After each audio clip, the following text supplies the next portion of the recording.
ఇలా భాష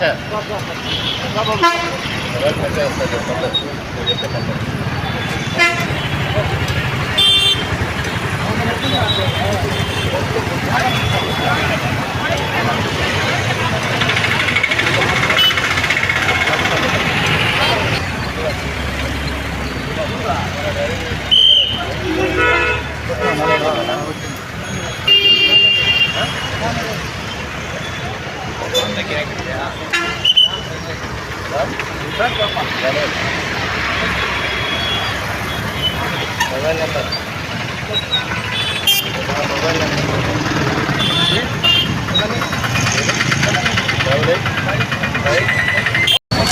చిత్తూరు జిల్లా ఎస్పీ గారి ఆదేశాల మేరకు ఈరోజు టౌన్లో డ్రంక్ డ్రైవ్ ప్లస్ అట్లే ఈ ట్రిపుల్ రైడింగ్ ముఖ్యంగా యూత్ ఫాస్ట్ నడుపుతున్నారా లేదా అనేది ఫాస్ట్ నడపకుండా ఉండడం కోసం ఈ వెహికల్ చెకింగ్ కండక్ట్ చేయడం అనేది. ఇందులో భాగంగా వాళ్ళ వెహికల్ రికార్డ్స్, వాళ్ళ ప్లస్ వాళ్ళు హెల్మెట్ పెట్టుకున్నారా లేదా, ప్లస్ వాళ్ళకి ఆర్సీ ఉందా లేదా, ముఖ్యంగా బండ్లకి ఆర్సీ ఉందా లేదని వెరిఫై చేస్తున్నాము. ఏదైనా లేకపోతే దానికి జరిమానా విధిస్తున్నాము. ముఖ్యంగా టౌన్లో నడిపినప్పుడు చాలా జాగ్రత్తగా నడపండి. ఈ మధ్యన రోడ్ యాక్సిడెంట్స్ ఎక్కువైనాయి, అందువల్ల డ్రంక్ డ్రైవ్ కూడా కండక్ట్ చేస్తున్నాము. కాబట్టి తాగి బండి నడపడము, అదేవిధంగా ఓవర్ స్పీడ్, అదే ముఖ్యంగా ఈ టౌన్లలో ఎక్కువ రద్దీ ఉన్న ప్రదేశాల్లో ఓవర్ స్పీడ్ పోవడము ఇలాంటివన్నీ ఎవరు చేయొద్దండి. ఒకవేళ మా దృష్టికి వచ్చినట్టయితే వాళ్ళ మీద చర్యలు తీసుకోబడతాయి, కేసులు రిజిస్టర్ చేయబడతాయి, ప్లస్ ఫైన్ కూడా ఇంపోజ్ చేసి కోర్టులో ప్రొడ్యూస్ చేయాలి. సార్, మైనర్లు చాలా ర్యాష్గా వాహనాలు డ్రైవ్ చేస్తున్నారు సార్. దీనిపైన వాళ్ళ తల్లిదండ్రులకి ఏం చెప్తారు సార్? ముఖ్యంగా ఈరోజు కండక్ట్ చేస్తానైతే ముఖ్యంగా మైనర్లు కానీ యూత్ కానీ ఎవరైనా ఫాస్ట్గా వితౌట్ డ్రైవింగ్ లైసెన్స్ ఎవరైతే బండ్లు నడుపుతున్నారో వాళ్ళందరినీ పట్టుకోవడం జరుగుతుంది. ముఖ్యంగా వాళ్ళకే ఫైన్లు ఇంపోజ్ చేయడం జరుగుతుంది.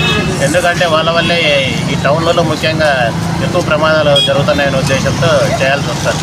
సార్, వాళ్ళ తల్లిదండ్రులకి ఏం చెప్తారు సార్? తల్లిదండ్రులు ఒకవేళ రోడ్ యాక్సిడెంట్ వాళ్ళకి పట్టుకున్నప్పుడు మాత్రం వాళ్ళకి ఎవరైతే మైనర్ నడిపింటారో వాళ్ళకి ఫైన్ ఇంపోజ్ చేస్తున్నాము.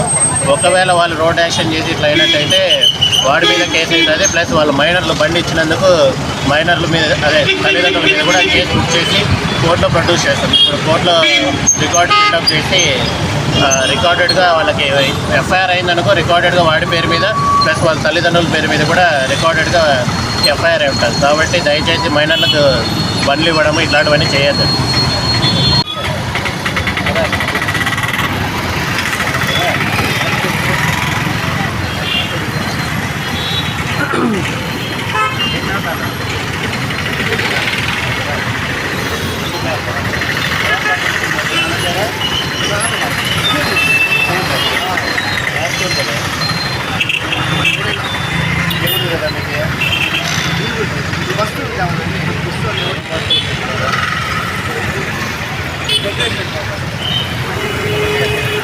మేడం